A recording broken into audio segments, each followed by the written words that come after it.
Hello and good day everyone. We are the Group 2 presenters and today we are going to discuss the safe and healthy school environment. But first, let me read the overview. Education is the best key to unlock the door of success for learners. But have you ever think of your safety while in school? Have you ever been so conscious of your health being surrounded by a huge number of students? Each and every step taken is all with the helping and supporting factors behind the learner's journey. Being unaware of the safety status and to the all-over health from your community going to school can make an unstable focus on learning. Some students may not be aware of this, but they must, as they engage themselves to school community activities. On your way to school, you have time observing your community. You'll notice in some instances the needs of your community and your school. I am certain you also feels like you wanted to do something about it. In this unit, it will not just teach you what a safe and healthy environment looks like, but will also teach you the importance of school environment in physical and psychosocial characteristics that can effectively help you value and preserve your environment. It will also enlighten you about the different ways of building and maintaining a healthy school and community. The safe and healthy school environment learning objectives include: in this unit, students are expected to: number 1 is define the safe and healthy school environment. Number 2 is enumerate the characteristics of physical and psychosocial environment. Number 3 is value the provided school environment, and 4 is to be able to perform the ways of building and maintaining a healthy school and community environment. It will also focus on the expressed support coming from the family, friends, classmates, teacher, and school, and also can build up the learner and be motivated in learning. But it is not just these factors that makes them do well. There are inside and outside school factors that are mostly unrecognizable but are essential in learning. Starting off with the definition of the school environment. The school environment refers to the set of relationships that occur among the members of the school community that are determined by the structural, personal, and functional factors of the educational institution, which provide distinctiveness to school. Our school environment is the place where we share bond to our teachers and to our classmates. This is where teaching and learning happens. This place helps us to grow and develop our relationship with others across the community. But how can we say that our school environment is safe? A safe school is one where teaching and learning are not distracted and minimize violence, drugs, bullying, and fear are not present. Students are not discriminated against, and expectations for behavior are clearly communicated, and consequences for infractions are consistently and fairly applied. Next is the healthy environment. Our school is also part of the society, so we need to assure that our environment is healthy for better and improved learning for students. It says here that a healthy environment is where students are learning with safe air, water, food, and surroundings, and still be monitored to possible health-related concern from micro to macro issues. The school are all provided to possible health engagement, prepared and ready all the time. A healthy environment isn't just about the safe air, water, food, and surroundings, but also the preparedness of the curriculum of the school and the teachers to any possible health-related concern is or can be defined as a healthy environment. Now that we already heard the definition of the school environment, the safe school, and the healthier environment, let us now find out what are the two types of school environment. Physical environment. The physical environment is where individuals live, learn, work, and play. People interact with their physical environment through the air they breathe, water they drink, house they live in, and the transportation, the access to travel, to work, and school. The physical environment of the school speaks to the contribution that's safe, clean, and comfortable. Surroundings make the positive school climate in which students can learn. It helps to create a better environment for effective teaching and learning. Okay, physical environment from the word physical. Ito yung kung saan tayo namumuhay. Sabi nga, the air that we breathe, in the water we drink. So, it's easy to say kung wala to, wala tayo. Physical environment has very big role to our life as tao. Yan. Siyempre, lalong-lalo na sa school. Siyempre, kung maganda yung environment natin sa school, is mas magiging mas maigi or persigido yung mga bata para sa kanilang pag-aaral. Kasi, kung nga naman sa environment na hindi maganda, siyempre is mas pipiliin natin yung mas maganda para sa, hindi lamang para sa sarili natin, kundi para sa lahat ng tao. And that is physical environment. In terms of school, sa eskwelahan na ating pinapasukan, ang physical environment is makikita natin true physical na sa pakikisalamuha. And that's is physical environment. We have the characteristics of physical environment. Number 1 is school location. School is an integral part of a community and are best located close to the learners they serve. The need to travel long distances to school can have a negative impact on enrollment and retention, especially among girls and disabled children, as well as attendance and performance. School location. When you say school location, it is the location of the school. Syempre, may impact din to. Syempre, kung malayo yung eskwelahan na pinag-aaralan natin, especially nga naman sa mga girls and disabled children, because mahirap bumiyahe. Nahihirapan tayo sa pag-travel, and yung environment na ginagalawan natin is nagkakaroon ng impact sa atin. For example, kung sa haba-haba ng biyahe natin, sa sobrang init, kundi man pag umuulan, ganyan. Syempre, sa sobrang haba ng biyahe, Diyos ko, yung suot nating damit, yung pagiging fresh natin is nawawala na. So that, mas maganda kung pipiliin nating school location as students is comfortable tayo, is mas malapit sa ating tinitirang bahay. Second characteristic of physical environment is number 2, school size. Evidence on the impact of school size on the learnings is mixed. When it comes to school size, there is no right size that works for every student. Some students thrive in a smaller environment. Where they get lots of attention, while others prefer the variety of activities and peer groups available in a larger school. Certainly, small and large schools each have their pros and cons. School size or yung laki ng paaralan.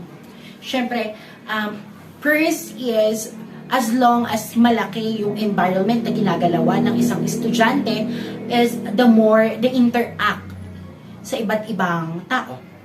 While it has negative effect because sa laki ng school minsan, hindi na natututukan yung mga estudyante, which is they more give importance to those students in higher section, but the lower section or the lower group of students, it's hindi nila binibigyan ng pansin. I'm not saying that all that school is something like that. And about naman sa pagiging small size ng isang school, mas maganda din to, or maganda din dahil sabihin na natin na mas comfortable kung minsan yung mga estudyante kundi man is minsan pag masikip, nahihirapan din naman. And that is the impact of school size. Sabi nga, ang impact of school size in learnings are mixed. This is the third characteristic of physical environment, the school premises. Premises in Tagalog is lugar. An inviting physical environment that ensures the safety and health of learners help to enhance the quality of learning. Malaki yung maging effect sa mga students kung saan nakatayo ang isang school.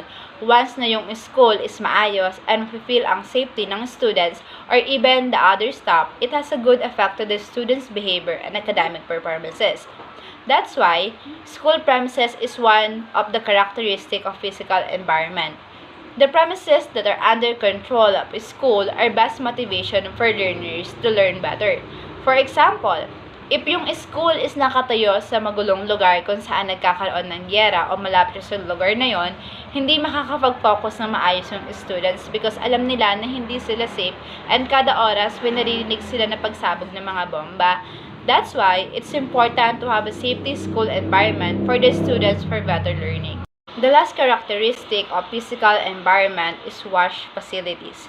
Services such as water, sanitation, waste disposal, electricity, and communications also help to ensure that children and teachers attend school and remain healthy there.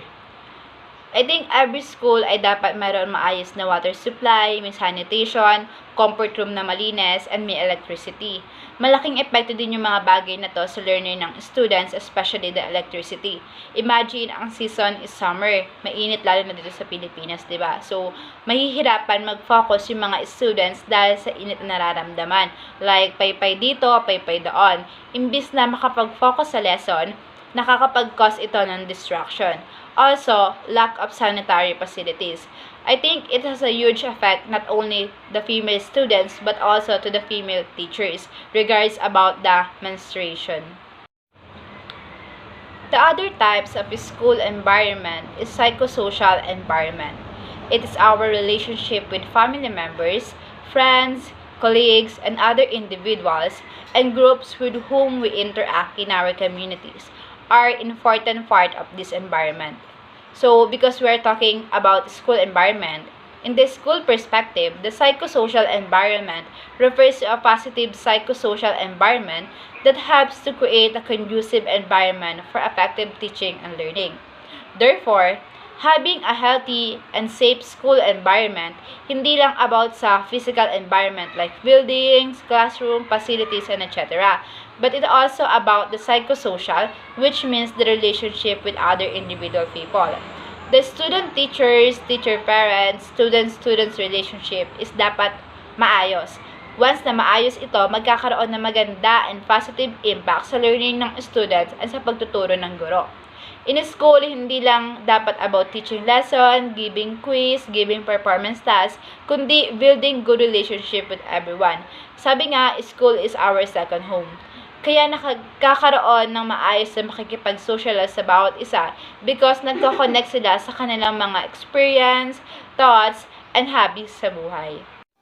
Characteristics of psychosocial environment. First, people. Friendships and relationships that students create with peers and teachers in schools. This also links to effective parental involvement, positive teacher attitudes, as well as the collaborative practices. People who are there collaborating, their friends, their families, their teachers, classmates inside the school or classroom. These people can affect one student's behavior, attitudes, and personality. For an example, di ba yung bata, kapag nakakakita siya ng ginagawa ng isang matanda, even though na mali yung ginagawa ng matanda, is nakukuha yun ng bata o na-adapt niya yun sa sarili niya. Yun yung nagagaya niya or ginagawa niya. That's why it's very important that we surround our students and our children with people who has a good manner, values, and personality. Para yung nakukuha ng bata na behavior is maganda at hindi pangit or maayos and maging maganda yung attitude ng bata habang lumalaki siya.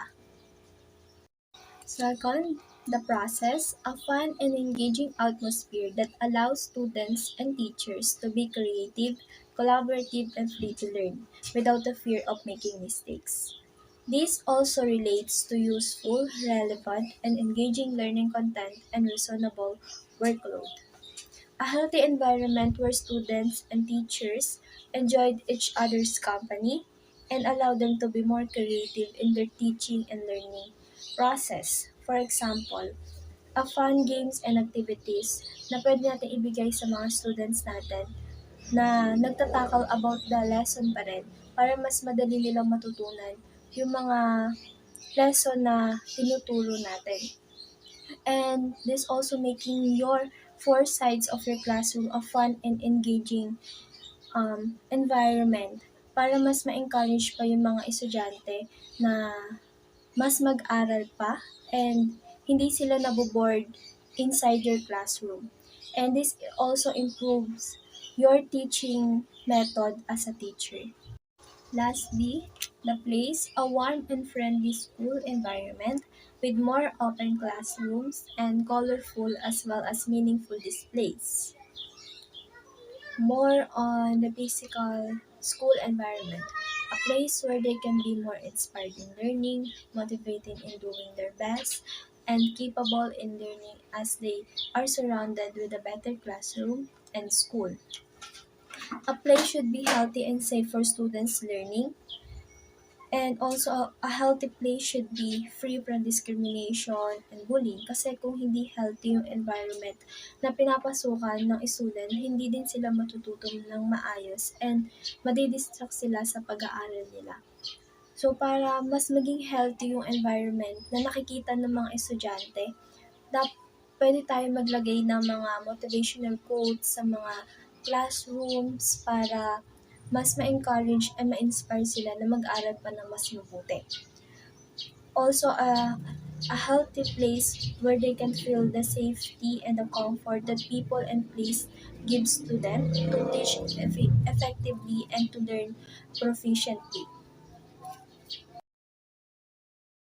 The healthy school and community. School is a child's workplace. Children spend many of their waking hours at school in circumstances that are often suboptimal. There may be excessive crowding, poor indoor air quality, unsatisfactory lighting, or exposure to hazardous chemical. Violence may threaten children's safety.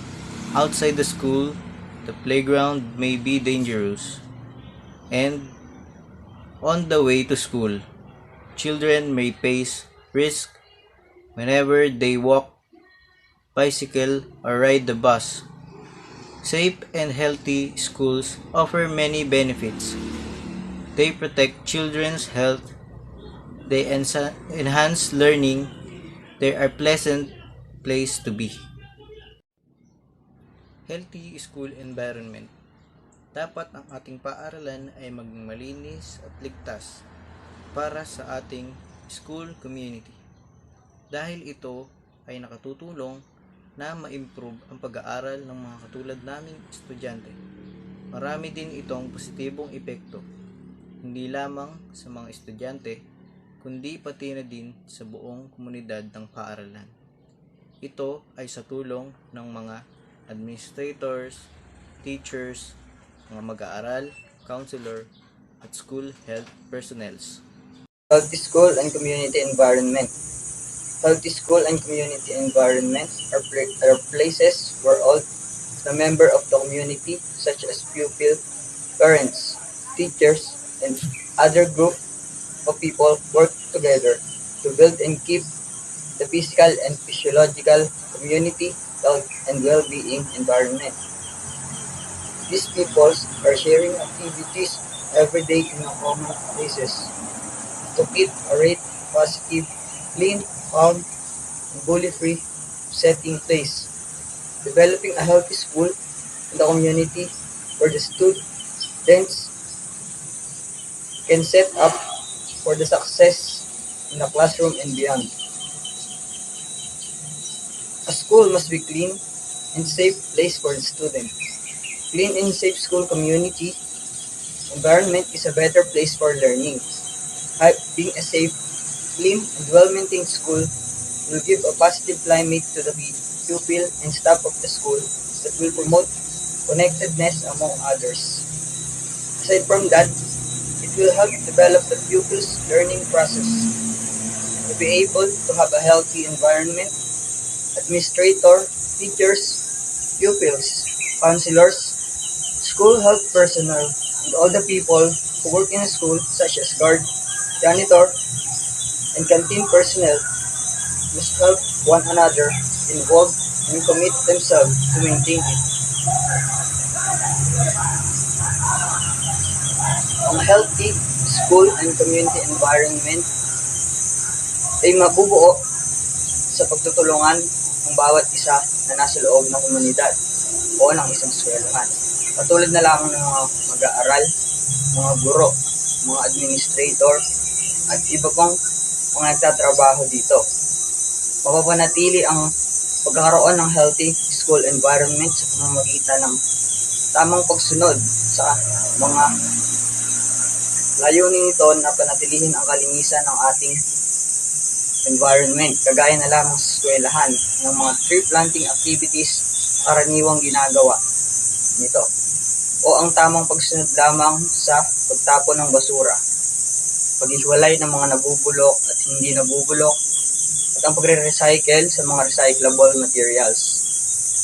Kagaya naman sa ating komunidad, mapapanatili ang pagkakaroon ng isang healthy community sa pamamagitan ng pagpapanatili nito ng tahimik, ligtas, malinis, kagaya na lamang ng mga clean-up drive na naisasagawa sa ating mga komunidad.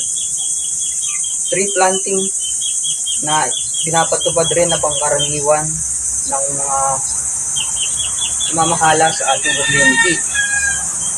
At isa pa dito ay ang pagsunod rin natin sa komunidad natin ng tamang pagtatapon ng basura. Sa pagkakaroon natin ng malinis, tahimik at payapang komunidad at paaralan, ito ay makakapag-motivate sa mga estudyante na lalong pagbutihin ang kanilang pag-aaral at makamit ang kanilang pangarap.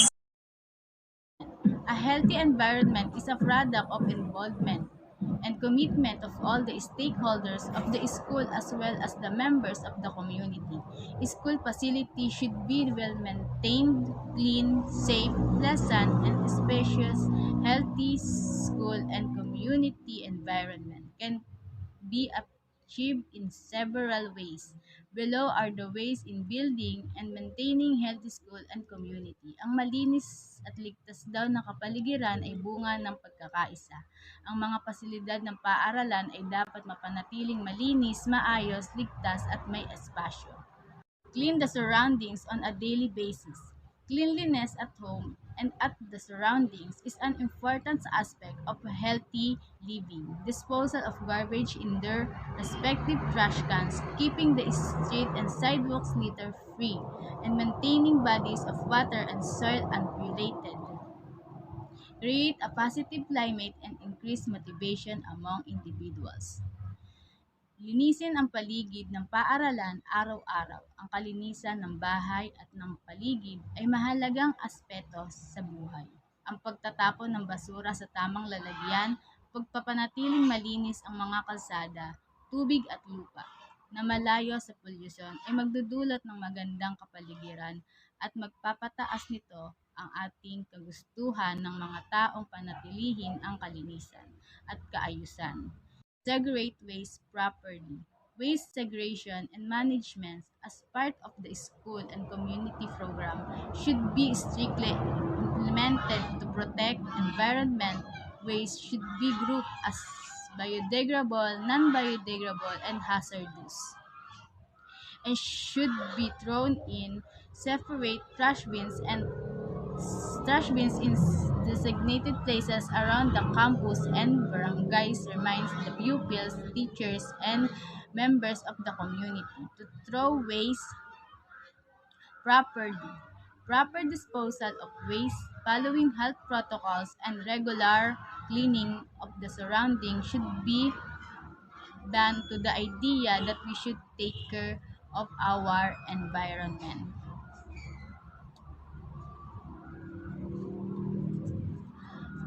Ang maayos na pagtatapon ng basura at pamamahala bilang parte ng paaralan. Maintain a healthy lifestyle. Healthy lifestyle which includes eating the right kind of foods, having enough sleep, taking vitamins, and exercising regularly enable one to be physically fit.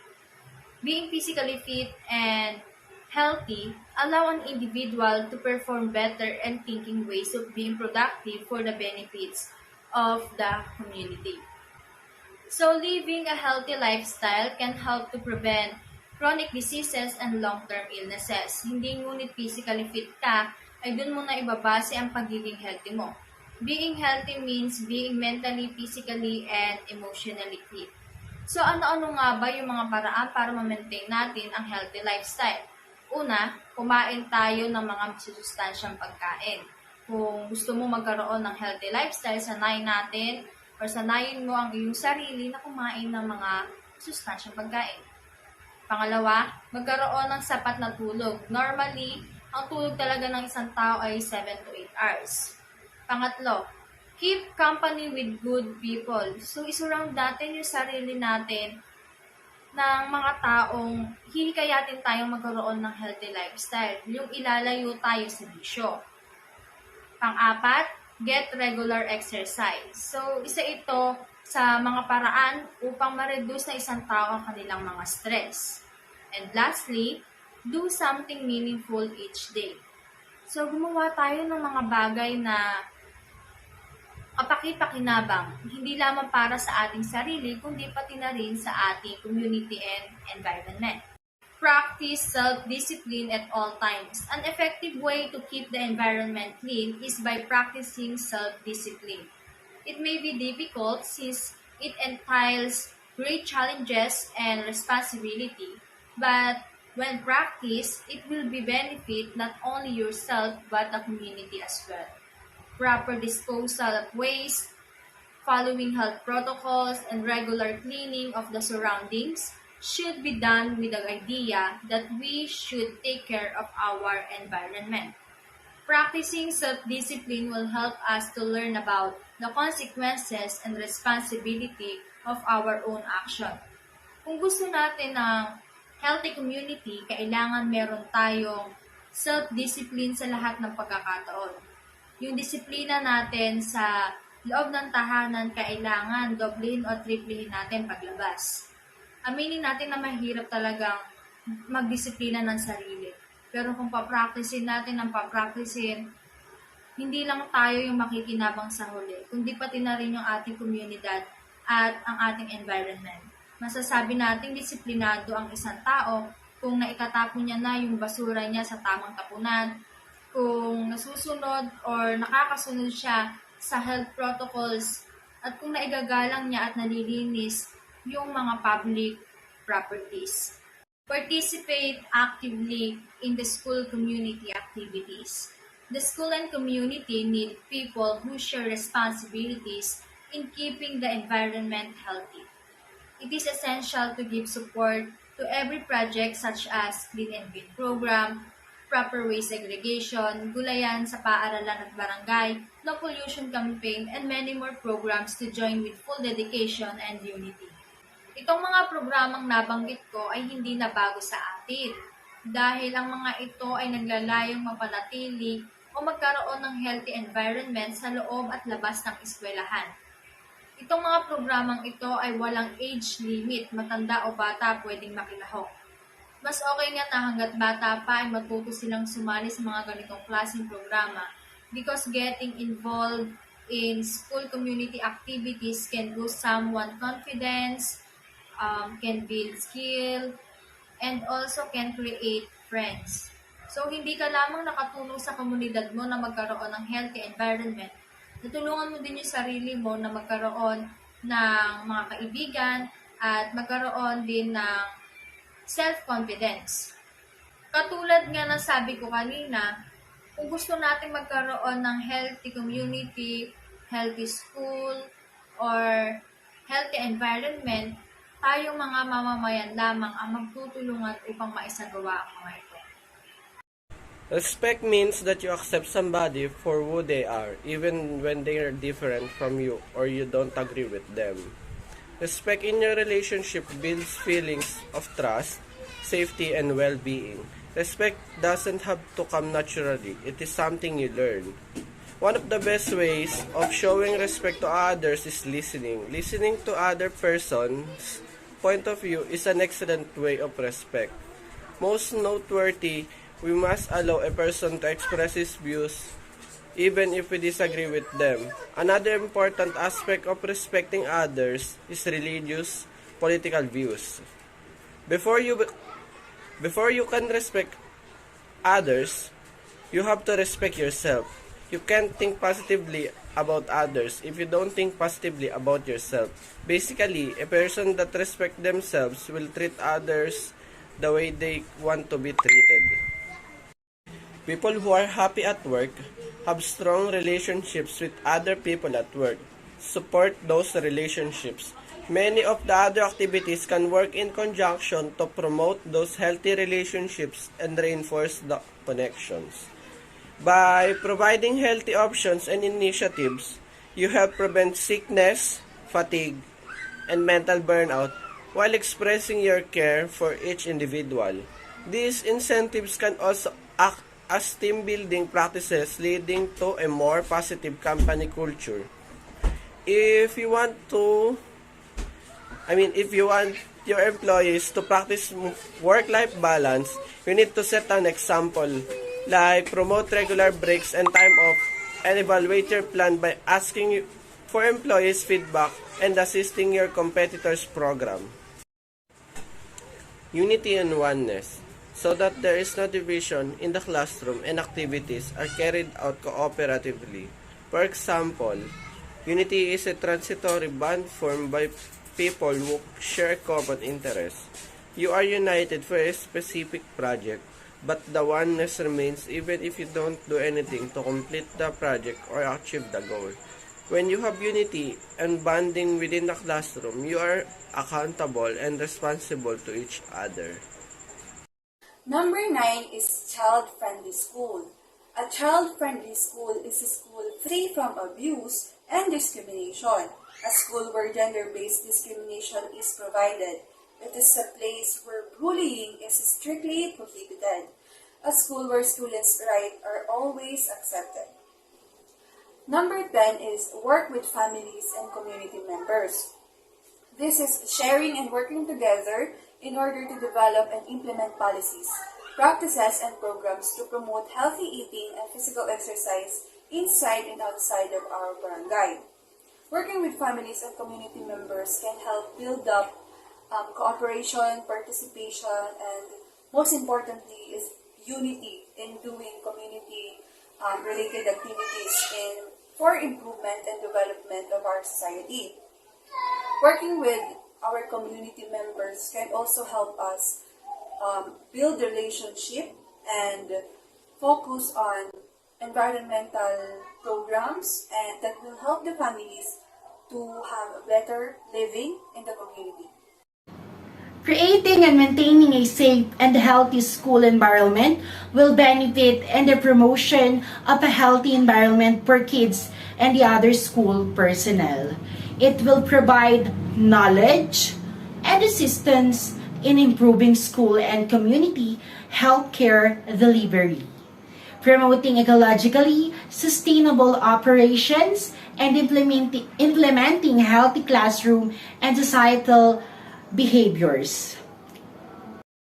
A safe and healthy school environment has a long-term ramifications for children's health and their ability to study and achieve in school.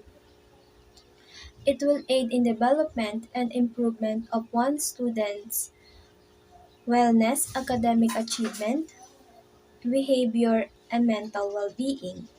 Expanding school-based healthcare will benefit all children, particularly those with impairments and those from the low-income families.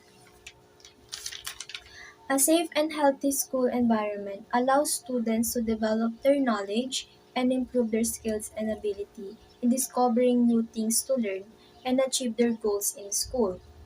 This has a lot of positive effect and outcome for students' health and well-being. A healthy environment promotes a good education for all.